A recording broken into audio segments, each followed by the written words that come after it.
I had this idea since all the way back in 2019, so it's about time you guys get to know about it. The year is 1910, and a guy asks the WSL about the idea of a new ship. The manager declines him, but his employees liked the idea of it. The guy named the ship Lomostic. Even though he didn't know what the name meant, he didn't care because he just liked it so much. The ship was quarter way done, when the infamous RMS Titanic sunk between 11:45 p.m. and 2:20 am, 14th and 15th of April in the Atlantic Ocean. Around 1,500 people were killed that night. Hearing this, Derek Wallace became infuriated. However, he was waiting on his ship, Lomostic, to be done. The ship surprisingly took 4 years, 1911 to 1915, to construct the whole thing. Derek was then hired instantly and was promoted to the captain of Lomostic. He thanked the manager for all this, and he had the time of his life. At least, until 1955. Now, you might be wondering, what happened in 1955? Well, let me tell you. It was an unusually cold day on the 17th of June, 1955. Why? Because the temp was -2 degrees Celsius, and it was snowing from 9 am to 2 pm. Speaking of 2 pm, Lomostic was at Shetland, but there was a huge problem. There was a fog as big as North Korea.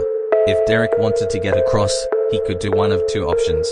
The first option was he could go around the fog and make the journey even longer, or he could just go right through it. And what did he do? He went through it. This was the worst mistake to be done, as people saw Lomostic enter the fog. It was supposed to come to London in around 2 hours or so, but it was gone for 2 weeks. People started worrying about it, and the ship was officially reported missing. Some people nicknamed Lomostic Lostic because of this. In 2002, a guy named Wilfred Jackson noticed a strange ship in the distance. He grabbed his binoculars and after some close looking, the name of the ship was Lomostic. Another sighting appeared a few months later, when 2 explorers, 1 man and 1 woman, saw it in the distance. It was heading closer, and eventually both entered it just to see piles of skeletons and rust. The man went missing, while the woman escaped the ship. She told it to BBC News, and they broadcasted it just 2 hours later. Then, it was broadcasted worldwide just 2 days later. Nowadays, she's seen in hallucinations, with most cases of her speeding past the hallucinator's point of view. In other cases, she would move towards the victim and pass through them. The worst one is when she comes out of a fog you can't see through, and chases you at around 120 miles per hour. Like the second type of cases, she'll pass right through you. Because of these hallucinations, she's killed a total of 4 people, all were 70+ years old and had weak hearts. You don't need to worry, because she's thankfully just a myth.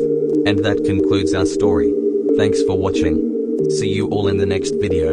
Bye bye.